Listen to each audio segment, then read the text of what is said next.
கூடுற கூட்டம் எல்லாம் ஓட்டா மாறுமான்னு கேள்வி கேட்டுக்கிட்டே இருக்கீங்களே. ஒருவேளை கூடுற கூட்டம் எல்லாம் ஓட்டா மாறிட்டுனா நீங்க என்ன பண்ணுவீங்க? சரி, கூட்டம் எல்லாம் ஓட்டா மாறாதுன்னா அப்புறம் ஏன் நீங்க கூட்டம் கூட்டுறதுக்கு காசு கொடுக்கணும்?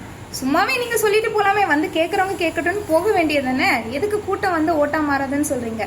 விஜய் அவர்களுக்கு கூடக்கூடிய கூட்டத்துல பாதிக்கு பாதி பேர் வந்து வாக்கு செலுத்தினாலே விஜய் அவர்கள் மட்டும்தான் வெற்றி பெற முடியும். வேற யாரும் வெற்றி பெறதுக்கான வாய்ப்புகள் ரொம்பவே கம்மி. அதை நீங்க தெளிவா தெரிஞ்சுக்கோங்க. நீங்க கூட்டத்தை விமர்சனம் பண்ணலாம். அதாவது ஒருத்தங்க வந்து வேலை மெனக்கெட்டு ஒருத்தங்களை போய் பார்த்து அவங்க என்ன பேசுறாங்கன்னு கேட்கறதுங்கிறது சும்மா கிடையாது. நீங்க வந்து கூட்டம் கூடுறதுலாம் பெரிய விஷயமா? அவங்க வந்தா கூட்டம் வரும், இவங்க வந்தா கூட்டம் வரும். ஏன் விஜயகாந்த் அவர்களுக்கு கூடாத கூட்டமா விஜய் அவர்களுக்கு கூடுச்சு நீங்க பல பேர் சொல்றாங்க. விஜயகாந்த் அவர்களுக்கு கூடின கூட்டங்கள், அதுவும் மாநாடப்பம் கூடின கூட்டங்கள் எல்லாமே அவருக்கு கிட்டத்தட்ட வாக்குகளாக தான் மாறிடுச்சு. ஸோ அதனால தான் அவரால் 30 லட்சம் வாக்குகள் பெற முடிஞ்சது. ஆனால் ஏன் அவரால் ஜெயிக்க முடியல அப்படின்னா, திமுக வந்து அப்பவே வந்து ஓட்டுக்கு காசு கொடுக்க ஆரம்பிச்சிட்டாங்க.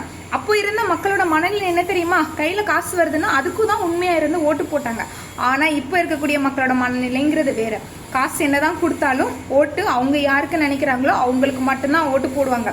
அதனால சும்மா வந்து கூட்டம் எல்லாம் ஓட்டா மாறாது, விஜயகாந்துக்கு ஓட்டு விழல அதனால விஜய்க்கு விழாது அப்படின்னு நினைச்சுக்கிட்டே இருங்க. இருக்கிற வரைக்கும் ஒன்றும் செய்ய முடியாது. எல்லா கூட்டமும் 23ஆம் தேதி ஓட்டா விழும். அதோட முடிவு வந்து மே 4ஆம் தேதி வெற்றியா தெரியும். அப்போ தெரியும் இந்த கூட்டம் எல்லாம் என்ன கூட்டம் அப்படின்ட்டு.